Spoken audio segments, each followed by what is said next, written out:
Hello, मैं DGP बोल रहा हूँ। Yes sir. क्या हुआ? पूछताछ की? कुछ बोला क्या? पूछताछ कर रहे हैं सर। सीबीआई वाले इंतजार कर रहे हैं, जल्दी उनके पास लेकर जाओ। अभी उसने अपना मुंह। जो मैंने कहा वो करो। इसे उठाकर गाड़ी में डालो।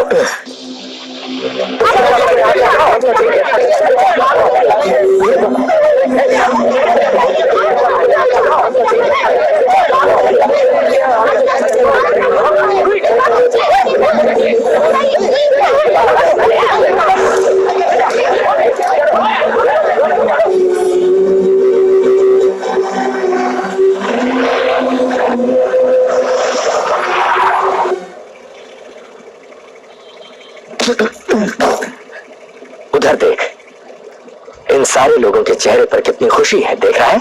हैं? लेकिन साले आखिर तू ऐसा क्यों है? इन लोगों की तरह सारे लोग खुश नहीं, इसीलिए मैं ऐसा बना हूं।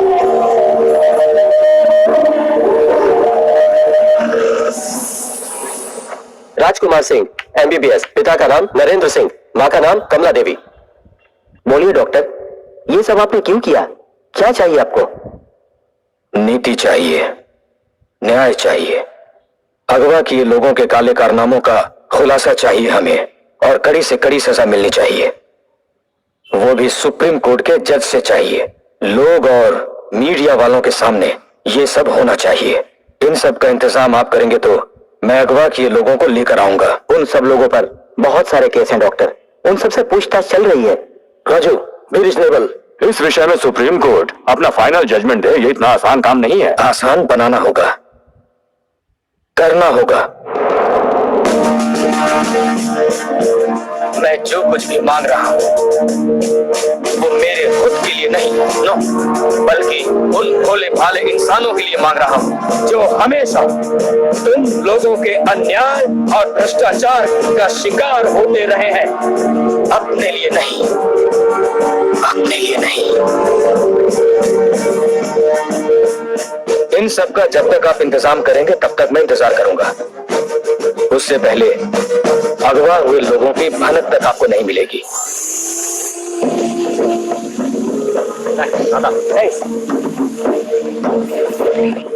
I got the camera. क्या करो?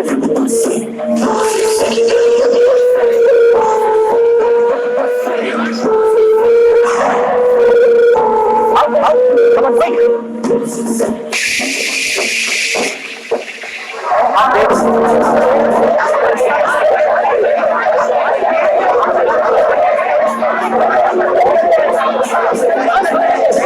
राजू की हिम्मत की दाद देनी चाहिए, उसने जो किया ठीक किया।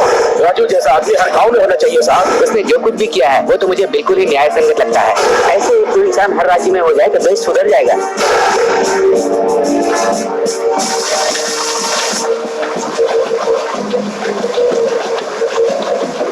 राजू यहाँ पर घोटाले रोकने की कोशिश कर रहा है और कल एक नेता टीवी पर कह रहा था कि ये आम बात है। अगर देश की जनता उसके बीवी बच्चों की इज्जत उतारे और बोले कि ऐसा होता रहता है, तब पता चलेगा इसका मतलब। एक यूपी इससे बात कर सकता है। मैं तो राजू को सपोर्ट करूंगी। इस तरह के लोग अगर सभी राज्यों में हो जाएं, तब तो हमारा देश जल्दी सुधर जाएगा। बिल्कुल सही कह रहे हैं कि जमीन में भागीदार उग्रवादी राजू को जनता के बीच प्यार और आदर मिल रहा है। आइए देखते हैं एक झलक।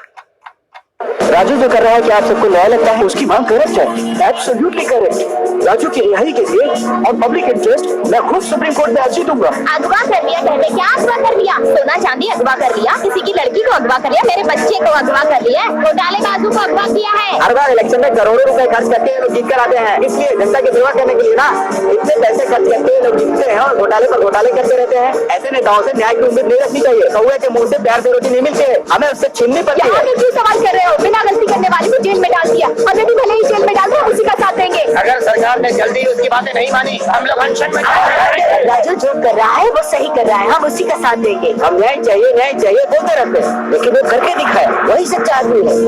चर्चित राजू के केस में एक नया मोड़ आ गया है। अपनी बात सिर्फ सुप्रीम कोर्ट में रखने की मांग करने वाले राजू के बयान को एक खुली जगह में जहां बहुत सारे आम नागरिक होंगे 5 न्यायाधीशों के सामने दर्ज किया जाएगा। इसमें नियुक्त यही 5 जज इस केस से जुड़े 17 पुराने मामलों की भी सुनवाई करेंगे। इन 5 जजों के सामने कल राजू को दिन में 11 बजे सुनवाई के लिए हाजिर किया जाएगा। कौन है सर वो? कोई एक सड़क छाप अनाज खनवानी करके सरकार को धमका रहा है, उसके टुकड़े टुकड़े करके उससे सच निकलवाने के बजाय आप लोग उसकी इच्छा पूरी कर रहे हैं। शर्म आनी चाहिए आप लोगों को। देखिए, अगर आपसे ये नहीं हो सकता तो हमें कहिए, हम दिखाएंगे।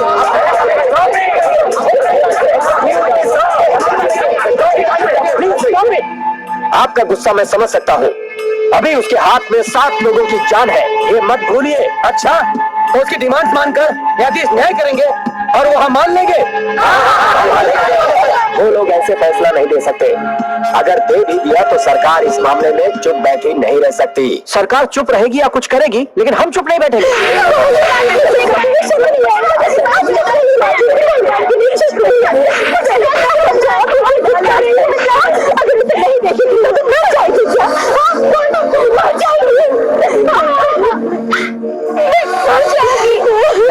मेरी परेशानी मेरा साथ दिया था,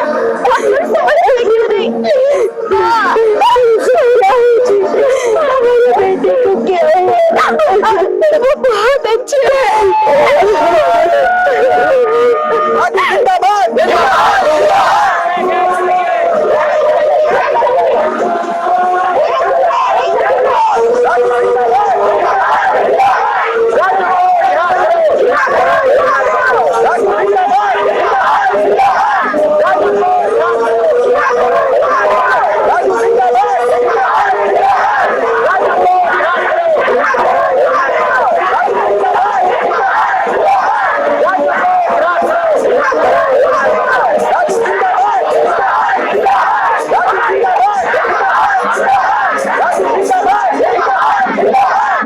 मेरी इच्छा पूरी करके यहाँ आए हुए न्यायाधीशों, टीवी वालों, अखबार वालों और जनता को मैं प्रणाम करता हूँ।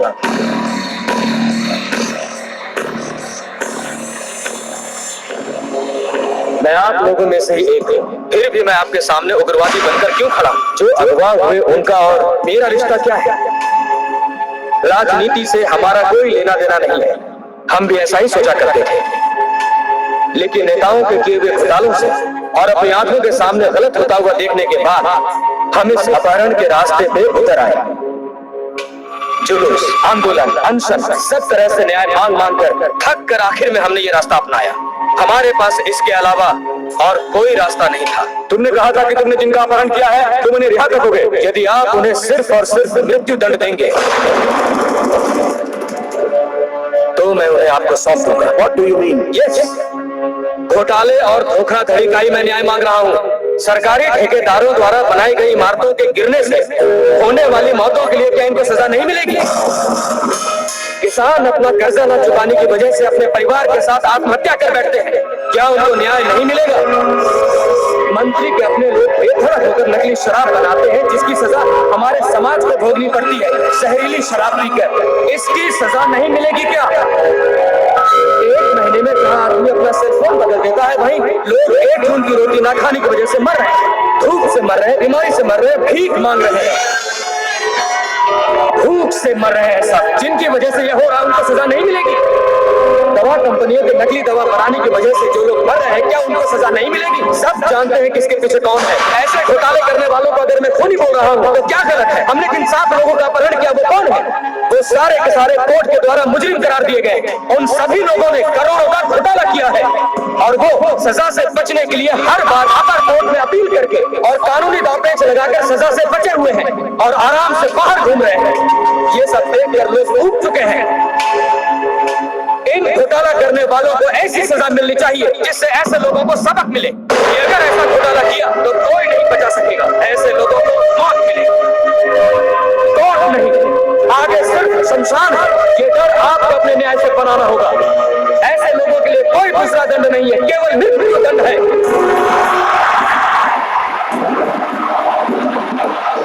एक अकेले इंसान की बात को मानकर हम कानून को नहीं बदल सकते हैं। अगर इन लोगों का गुनाह साबित भी हो जाता है तो भी हमारे कानून में इन्हें मृत्यु दंड देने का प्रावधान नहीं है। कानून में ऐसा कोई प्रावधान नहीं है, ये मैं भी जानता हूँ योर ऑनर, लेकिन अगर ऐसा कोई कानून हो तो हम इन घोटालों से अपने देश को बचा सकते हैं। कानून पास करने वाले हमारे नेता ही हैं, ये हम सब जानते हैं। लेकिन घोटाला करने की नीयत से आए नेता क्या बदलाव करेंगे?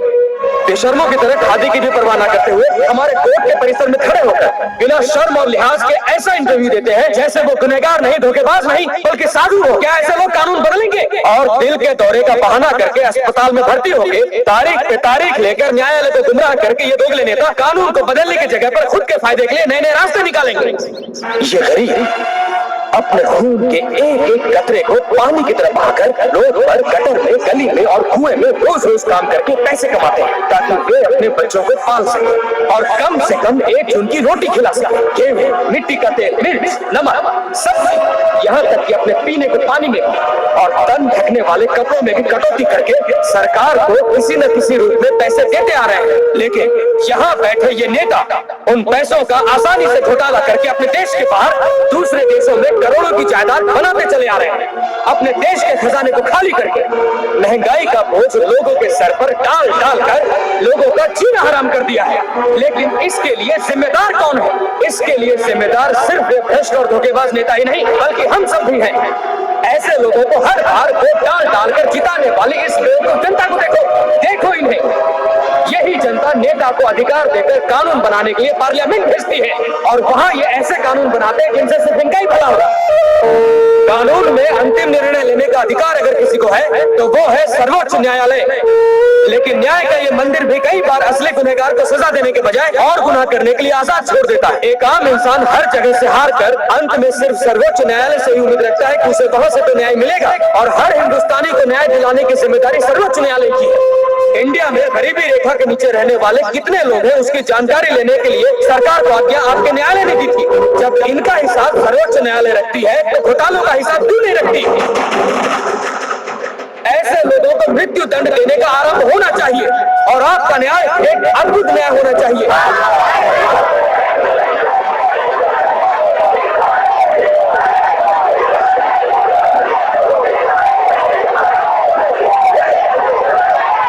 मिस्टर राजेश्वर, उन्हें जिंदा देखे बिना हम आपकी बात कैसे मान सकते हैं?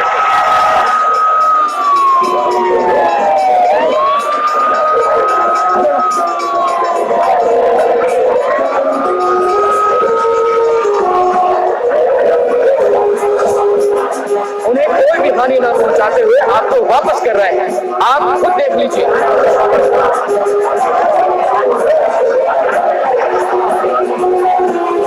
अगर हम चाहते तो उन्हें सजा दे सकते थे लेकिन नहीं दी क्योंकि न्यायालय पर अब भी हमें भरोसा है।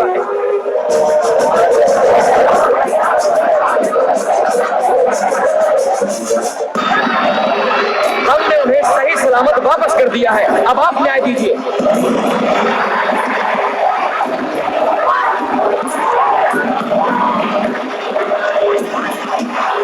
कानून के आधार पर ही हम गुनहगार को दंडित कर सकते हैं। सिर्फ आपकी इच्छा से कानून को नहीं बदल सकते। अगर इन सबका गुनाह सिद्ध होता है तो इन पर कानून के मुताबिक कार्रवाई की जाएगी।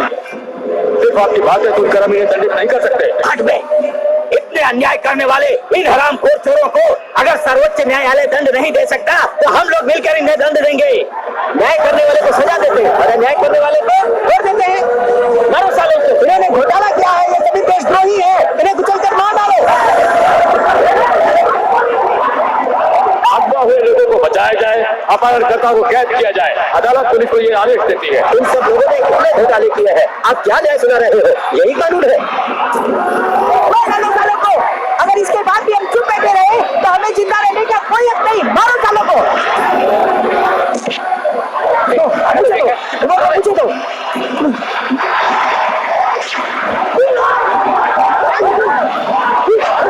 राजू को गोली मार दी, अब हम चुप नहीं बैठेंगे। मारो इन सबको।